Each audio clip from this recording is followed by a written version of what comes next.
Hello friend, তোমরা সবাই কেমন আছো? আমায় চিনতে পারছো? হ্যাঁ, তোমাদের সেই জ্যোতির্ময়ী সরকার আমি। আজকে একটু মুখে মেসেজ করে নিলাম। পুজো এসে যাচ্ছে, যার জন্য এগুলো তো করতেই হবে, আমাদের প্রত্যেকটা মেয়েই আমরা করে থাকি। আজকে আমি তো একটু করে নিলাম, বুঝেছো? আমি এটা প্রত্যেকটা সপ্তাহে করার চেষ্টা করছি, আর না হলে মাসে দুবার করে নেবো। দেখো কেমন লাগছে আমাকে, মুখে খানিকটা সাদা চুল টুল মেখে মেখে বসে আছি। আমার একটা ভাই আছে, সে রাহুল, সে আমার বলে কি 1 বস্তা করে ময়দা মাখি আমি।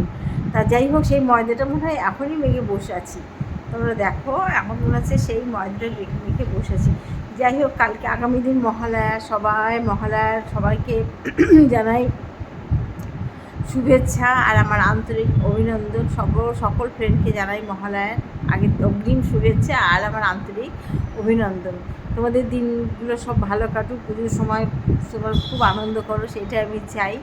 আর সেই সঙ্গে আমার পাশে তোমরা একটু দেখো, আমার ভিডিওগুলো তোমরা একটু দেখো।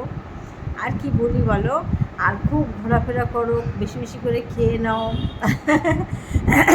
তবে হ্যাঁ, নিজের শরীরের দিকে লক্ষ্য দিয়ে অবশ্যই যেন কোনো রকম সমস্যা না হয়। বাইরে ঠাকুর দেখতে বেরোবে সাবধানে, গাড়ি ঘোড়া দেখে সাবধানে চলাফেরা করবে। সব করে ফ্রেন্ডকে বলছি, তোমরা সবাই সাবধানে থেকে আনন্দ করো, এনজয় করে যাও। যে এই বছরটা চলে যাচ্ছে, এই বছরটা তো আর ফিরে আসবে না। এই বছরটা যে দিন যায় সেই দিনটা কিন্তু আর কোনো দিন ফিরে আসে না। তবে সেই দিনটাই আনন্দ করার আমাদের কাছে দরকার।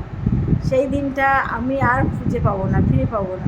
তোমরা সবাই এই পুজোর সময় আনন্দ করো, বেশি বেশি খাওয়া দাওয়া করো, একটু ঘুরে বেড়াও, সকল ফ্রেন্ডদের বাড়ি, সব আত্মীয়স্বজনের বাড়ি ঘুরে বেড়াও। কিন্তু দুঃখের বিষয় জানো, আমি কোথাও যাব না, বাড়ি ছেড়ে কোথাও যাই না।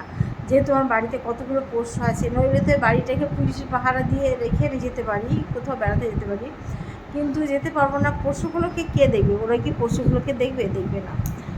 সেই জন্য বাড়ি থেকে আমি কোনো সময় বেরোতে পারি না। এই বাড়ির ভিতর থেকে তোমাদের সাথে গল্প করে এটাই আনন্দই আমার সবথেকে বেশি ভালো লাগে। আর প্রতিদিন সন্ধ্যা 7টার সময় থেকে তোমাদের সামনে অনুষ্ঠান করি, তোমরা সবাই জানো। চলে এসো সবাই আমার অনুষ্ঠানে যোগদান করো। তোমরা কে কেমন আনন্দ করছো একটু আমাকে জানিও, তাতে আমার খুব ভালো লাগবে। আর গোবরডাঙ্গা ঠাকুর তোমাদের একদিন আমি দেখাবো।